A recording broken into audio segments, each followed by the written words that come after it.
All right, first story of the week. Let's look at it.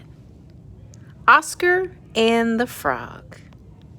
And like I mentioned in my introduction, we're going to be focusing in this story on how this book can give us information of how things change and grow, okay? Because we're going to be talking about flowers in our story for tomorrow, but today we're going to be focusing on all the information this story has to offer, all right? So let's go ahead and look at all the details. Oscar and the Frog, a book about growing. One spring day by the pond, Oscar saw some creatures he had not seen before. Frog hopped up. "They're tadpoles," Frog said. "I was a tadpole before I grew up." Oscar stared at Frog. He didn't look like a tadpole at all. "Don't be silly, Frog," Oscar said, laughing. "It's true," Frog said, and he told Oscar how frogs grow. "At first, I looked like a dot in an egg. The egg was as soft as jelly. I grew in the egg, then hatched out as a wriggly tadpole. I could breathe underwater through gills like a fish. I was hungry for pondweed. It helped me to grow. Later, my gills disappeared as I grew lungs to breathe air with. I grew back legs, then front legs, and my tail started to shrink. After 3 months, I was a little frog. I kicked my new legs and jumped out of the water to live on the bank." Now, if you notice, this life cycle right here is of a frog, and you can see how he changes over time to become a frog that lives out of the water. "What else hatches out of eggs?" Oscar asked. They looked in the pond. Frog showed Oscar some eggs that had been laid underwater. Many water snails lay their eggs in pouches of jelly, on stones or plants. Dragonflies often lay their eggs on a plant stem just below the water. Fish lay lots of eggs.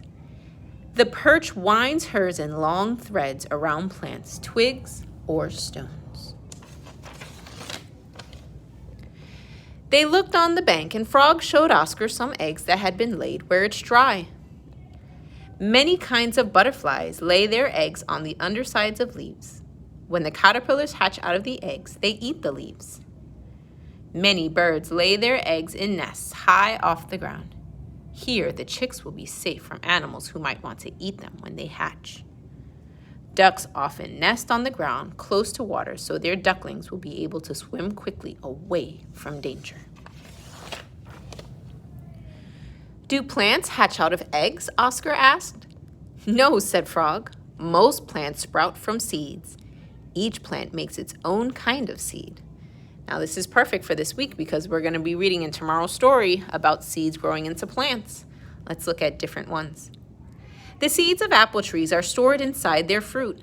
Strawberry plants have small seeds on the outsides of their fruit. Poppy plants have tiny seeds. They are light enough to be carried by the wind. Coconuts are the seeds of coconut palm trees. They are huge and can float. And they're very hard too.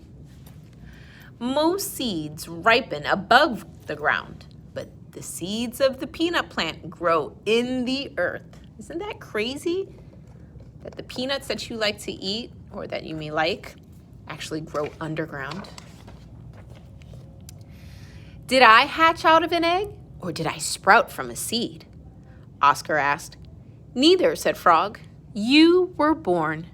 You looked a lot like you do now, only much smaller, with fur and paws, ears and a tail. You were hungry for milk from your mother." And here we have our kittens. "Why was I hungry for milk?" Oscar asked. "It helped you to grow," said Frog. "Milk for you, pondweed for me, leaves for these caterpillars, and bugs for those baby birds. We all need different food to grow."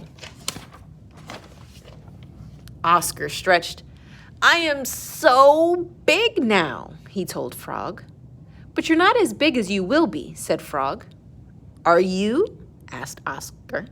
"Yes," Frog answered. "I've stopped growing now. I'm as big as I'm going to get. How long does it take to grow up? Oscar asked. It depends, said Frog. This flower will be full grown in a few days. But this young tree won't be tall until you are a very old cat. And this story is perfect because just like we learned last week in our story with Home for a Tiger, right? We learned about the tiger cub who grew at a different rate that we would, right? The cub would start walking at 3 months, but somebody like us, when we're growing up, it usually takes us between 10 and 12 months to start walking, just like Oscar and the frog are explaining here. The baby birds will be as big as their parents next spring, Frog went on. But the tadpoles will take 3 springs or more to be as big as I am. Each living thing takes its own time.